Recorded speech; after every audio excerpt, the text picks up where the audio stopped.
Assalamu alaikum, Dr. Zakir Naik. My name is Adnan Jahangir. I'm a medical student and I'm an atheist, but this lecture has convinced me otherwise that Assalamu alaikum is one of the best greetings. My question is, how... You're an atheist Yes. or a Muslim? No, I'm a Muslim. I'm an atheist, ex-Muslim. You were a Muslim, now you're an atheist. Okay, brother, go ahead. All right. My question is of two parts. First one, what is the stance of Islam on evolution? And two, what is the stance of Islam on apostates?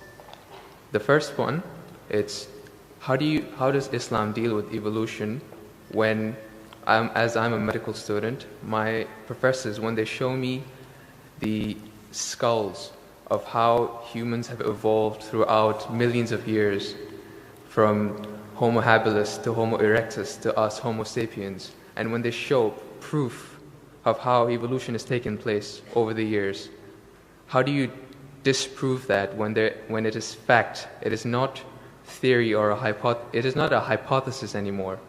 It is fact. How do you disprove that, if you could answer it? Brother Jahangir has asked a question that what is the Islamic view on theory of evolution? And brother, if I reply to you, then will you come back to the fold of Islam? If it's a convincing enough answer. If I give a convincing reply, will you come back to the fold of Islam? Inshallah. Inshallah. Good. Brother Jahangir has asked a question. He said you are a Muslim and now he's an atheist. And he asked what is the view of the theory of evolution? For complete, you can refer to my talk on Quran and modern science, which covers in the question and answer session theory of evolution. As far as the question on theory of evolution is come, there is no book so far that I have read which talks about fact of evolution. Theory of evolution means the theory. And when we talk about theory of evolution, we start thinking of Charles Darwin. He wrote a book called The Origin of Species.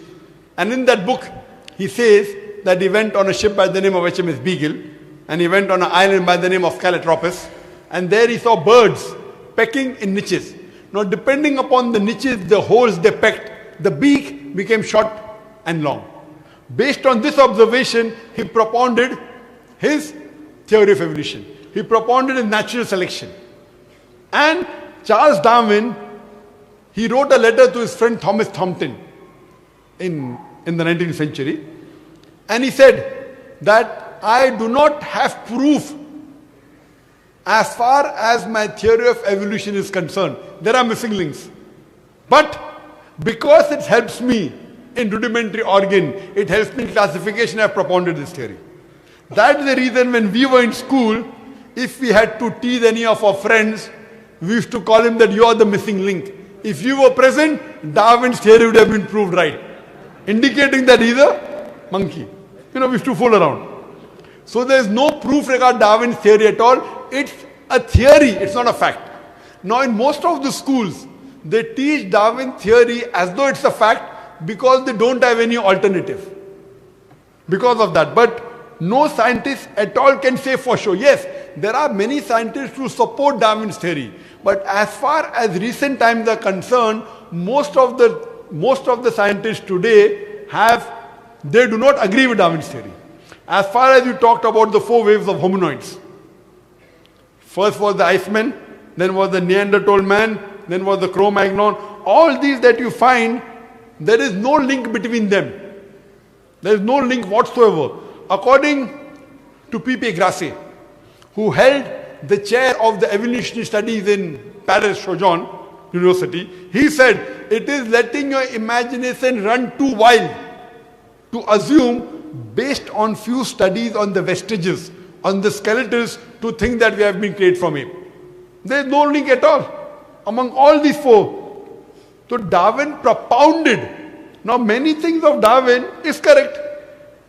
For example, life was created from water. That Quran also says in Surah Anbiya chapter number 21 verse number 30. The Quran says, وَجَعَلْنَا مِنَ الْمَاءِ كُلَّ شَيْءٍ أَفَلَا يُؤْمِنُونَ. We have created everything from water. Every living thing from water. Will you not then believe? So this is correct. So many things of Darwin is correct. But as a whole, everything is not true. That we have been evolved for apes, not at all. If there was evolution today, we should be having some people who are in between monkeys and human beings. You don't find that in any museum. Brother Jangir, if it's true that species have been evolving, today we should find some species at least which are in between the human beings and the men. I would request the audio technician to increase the volume a bit. The audio technician, wherever he is, can you increase the gain, please? Jazakallah. Jazakallah shukran. That will have less strain on my vocal cords. So all these today, even according to molecular biology, according to the specialist of molecular biology, they say it is absurd to think that our DNA of the human beings have been evolved from ape. It's not possible at all. There are many books written against Darwin's theory. Now just because there is no substantial fact, that's the reason in school yet you teach about Darwin's theory. But if you read the latest researches, most of the scholars today do not believe in Darwin's theory as a whole to be correct. No scientist today yet believes. Very few, there may be few. But the majority, they disagree that we have been created from apes. And that's what the Quran says, that we believe in the theory of creation, not in the theory of evolution. The theory of creation, not the theory of evolution. Or rather, I should say the fact of creation. Hope that answers the question, brother. No.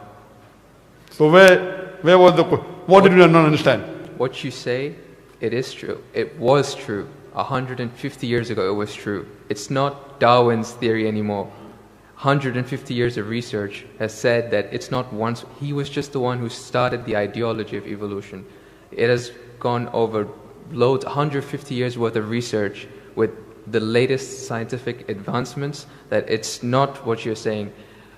When my professor shows me proof, it's not just from apes, which is completely certain. When you see proof how the common cold evolves pathogen, like when it changes its own morphology just to keep up to date with today's vaccines, it's evolving its defense mechanisms against today's latest vaccine. Brother, that's evolution right there. Let me tell you one thing. It's not Darwin's theory anymore. Let me tell you one thing, brother. I am a medical doctor, and there are many researches being done. If it turns out to be a fact, it has to come in the medical college. It is in the medical college. I'm taught this in university. Sorry? I'm taught evolution in university. It's not in school anymore. I'm talking about medical. University, you learn about theories and researches. Even in medical, you learn about theories and researches. Once it becomes a fact, it comes into textbooks of medicine. I don't know of any textbook of medicine in any college in the world which says that we have been evolved. It is all these are theories, and I know the research is being done. Even Darwin's theory never came in the medical textbook. And even what you're talking about, I know there are new and new researches being coming on. But none of them yet has proved it to be a fact of evolution. The statement by itself, theory of evolution, means it's a theory. So by English language itself, you don't have to be a researcher. When you say theory, it's a theory. When the theory becomes a fact, it changes, that thing changes into a fact. So by the basic you saying theory of evolution, it means it's an hypothesis. No. It is not yet a thought. It's not yet a fact. There's a difference between hypothesis and theory. A theory is something in science that has the highest honor. When something gains the word theory, it's fact. The theory, in theoretical terms, it's the theory of gravity, but we don't say it, we just say it fact. Same way, we say the fact of gravity. Sorry, what did you say? Theory of what? Gravity. If you say it in theoretical terms, but it's no theory of gravity. It's a law of gravity. I'm sorry. I'm sorry. It's the law of evolution. I'm sorry. Your knowledge of science is very weak. It is Boyle's law. It is not Boyle's theory. It is Archimedes' principles. It's not Archimedes' theory. Whatever's theory, when it becomes a fact, it changes into law. I'm sorry, your knowledge is so weak, and I wouldn't like to continue. Your knowledge is so weak. My question, I'm not here to teach 2 + 2 = 4 in the audience. In the question answer session, you ask a question, I give the answer. If you like it, you keep it. If you don't like it, you throw it. Okay, just the thing is that if your knowledge is so weak, you're saying theory is the highest thing in science. I'm sorry, you're absurd. I'm a medical doctor. Theory is the highest thing in science. I'm very sorry, brother. If someone I'm Jangir, brother. I'm very sorry. Theory is never the highest thing in science. If you think just because they're going to a university are coming to fool the people here, I'm not. I'm totally sorry. Theory, if it becomes a fact, and if the theory becomes a law, it may reach a high standard. But theory by itself, it's a theory, it's a hypothesis. Once it gets converted, it becomes a law, it becomes a fact.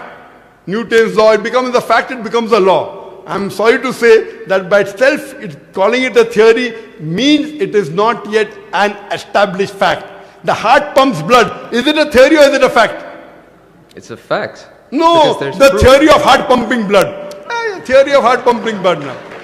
Now if I'm going to teach you English language here, I feel you are wasting the time of the people.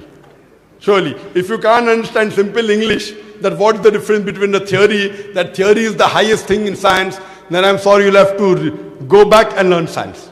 What about the